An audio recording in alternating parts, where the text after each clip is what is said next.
টাঙ্গাইলের পাহাড়ি অঞ্চলে জনপ্রিয় হচ্ছে লটকন চাষ। এ বিষয়ে আরো জানবো, সহকর্মী আতিকুর রহমান আছেন আমাদের সাথে। আতিক, কি পরিমাণ জমিতে লটকনের চাষ হয়েছে জানাবেন, এবং লটকনের দাম কেমন দেখছেন? ধন্যবাদ। অর্থে আপনি জানেন যে টাঙ্গাইলের কিন্তু পাহাড়ি অঞ্চল বেশিরভাগ, অর্থাৎ বিশেষ করে ঘাটাল, মধুপুর এবং সখীপুর এই অঞ্চলে কিন্তু লটকন চাষের কিন্তু আহ, কৃষকদের মাঝে বৃদ্ধি পাচ্ছে। এবং আপনি জানেন যে এই লটকন চাষের যে কৃষকরা, অর্থাৎ এটি কিন্তু যে স্বল্প যে খরচ এবং কম খরচ কারণে কিন্তু এই লটকন চাষের আবাদ কিন্তু তারা করছেন, এবং যার ফলে এই বাজারে কিন্তু লটকনের অনেকটাই কিন্তু যে কৃষকরা যে ফল, অর্থাৎ তাদের কিন্তু অনেকটাই লাভবান হচ্ছে। এবং আপনি জানেন যে এই টাঙ্গাইলে প্রায় 20 হেক্টর জমিতে লটকন চাষ আবাদ হচ্ছে।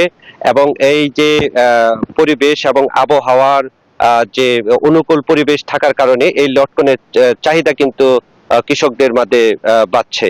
এবং এই যে লটকনের এখানে কিন্তু এই ঘাটাইলের যিনি কৃষক এই লটকন চাষ আবাদ করেছেন, তিনি কিন্তু 4 বছর আগে এই গাছগুলো তিনি লাগিয়েছিলেন, এবং পরবর্তীতে কিন্তু 4 বছর পরে কিন্তু এরকম ফল এসেছে।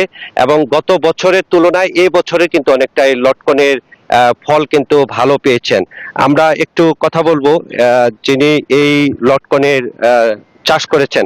আপনি একটু বলবেন যে কি পরিমাণ জমিতে আপনি লটকন চাষ করেছেন? আমি মূলত 7.5 একর জমিতে লটকনের চাষ করেছি। আমার গাছের পরিমাণ এখন 2500। আলহামদুলিল্লাহ এবার যথেষ্ট ফলন হয়েছে।